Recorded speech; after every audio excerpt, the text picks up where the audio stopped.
Tapi bagaimana ya cara menghitung rata-ratanya? Teman-teman, sepertinya teman kita ada yang butuh pertolongan untuk menghitung rata-rata ulangannya. Mari kita bantu Budi menghitung data min yuk. Teman-teman, sudahkah ada yang tahu apa itu min? Min atau rata-rata adalah suatu bilangan yang mewakili sekumpulan data. Nama lain dari rata-rata adalah rata, rataan, atau min sendiri dalam bahasa Inggris. Lalu bagaimana sih cara menghitung min? Yang pertama, kita harus mengamati kumpulan data tersebut. Yang kedua, jumlahkan semua data. Yang ketiga, harus ingat rumus min adalah jumlah data dibagi dengan banyaknya data. Let's go, kita lanjut ke contoh soal yang pertama. Data dari nilai ulangan harian Budi sebagai berikut. Hitunglah min nilai ulangan Budi. 75, 65, 50, 40, 80, 70, 55, 60, 50, dan 65. Bagaimana sih cara menyelesaikannya? Ingat rumus min adalah jumlah data dibagi dengan banyaknya data, atau sama dengan F dibagi dengan N. Jumlah data dari nilai ulangan harian Budi adalah 610, dibagi dengan 10 banyak data, sama dengan nilai rata-rata Budi adalah 61. Bagaimana jika kita membantu Budi untuk menghitung median dan modus nilai ulangannya? Ayo kita bantu Budi sekali lagi untuk menghitung median dan modus dari nilai ulangannya. Let's go! Apa itu median? Median adalah nilai tengah setelah data diurut dari nilai yang terkecil hingga terbesar yang diambil dari sekumpulan data. Baik, karena tadi kita sudah menghitung median data genap, lalu bagaimana sih cara menghitung median data ganjil? Sama seperti yang tadi, yang pertama adalah mengamati data ganjil tersebut, yang kedua data diurutkan dari data yang terkecil hingga terbesar. Yang ketiga yang harus kita perhatikan adalah rumus data ganjil berbeda dengan rumus data genap. Rumus data ganjil yaitu N ditambah 1 dibagi 2 dengan keterangan N adalah banyaknya data. Langsung aja kita ke contoh soal. Nilai matematika Budi selama kelas 6 sebagai berikut. Dan jika kita urutkan akan menjadi 60, 70, 70, 70, 70, 75, 75, 80, 80, 80, 80, 80, 85, 90, 100 dengan banyaknya data 15 nilai. Rumus data ganjil adalah N ditambah 1 dibagi 2. Berarti dengan banyaknya nilai yaitu 15 ditambah 1 dibagi 2 sama dengan 16 dibagi 2 sama dengan median data ke-8.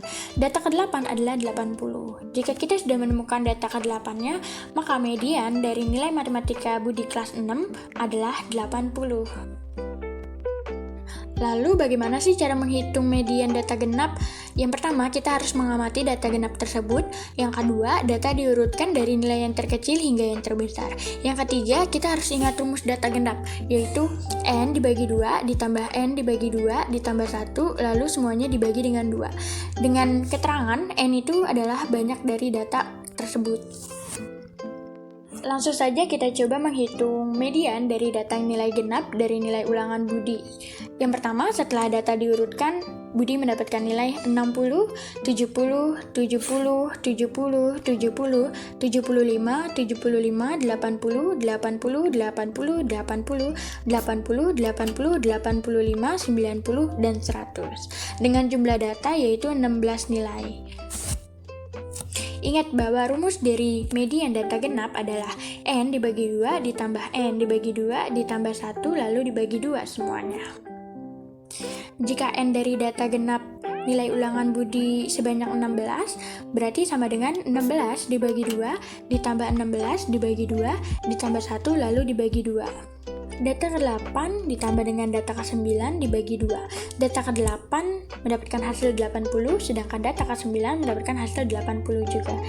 Sehingga hasil median data genap dari nilai ulangan Budi adalah 80. Siapa yang tahu apa itu modus? Iya, modus adalah data yang paling banyak keluar atau data yang paling banyak muncul.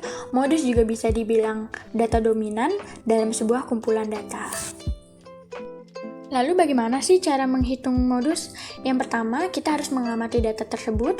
Yang kedua, kumpulkan menjadi satu bagian pada data yang memiliki nilai yang sama. Yang ketiga, hitunglah ada berapa nilai yang sama. Yang keempat, jika sudah dihitung, temukan nilai yang sama dan yang paling banyak, maka itu adalah modus dari kumpulan data tersebut. Karena tadi kita sudah mencari tahu apa itu pengertian modus dan bagaimana cara mencari modus, langsung saja kita ke contoh soal, yaitu diketahui tinggi badan siswa kelas 6 sebuah sekolah dasar sebagai berikut: 140, 135, 135, 130, 125, 130, 130, 150, 110, 115, 115, 135, 135, 130, 140, dan 130. Jadi, modus dari data tinggi badan siswa kelas 6 bisa kita lihat pada papan tulis bagaimana cara menyelesaikannya. Baik, seperti tadi yang udah aku sebutin bahwa pertama-tama kita harus mengamati data. Jika kita sudah mengamati data, maka kita bisa menentukan mana nilai yang sama menjadi satu bagian yang sama, yaitu 110 satu anak, 115 satu anak, 125 satu anak, 136 anak, 135 3 anak, 142 anak, 150 satu anak. Dari data di atas bahwa dapat diketahui siswa yang paling banyak memiliki tinggi badan adalah 130 cm. Jadi, modus data tersebut adalah 130 cm.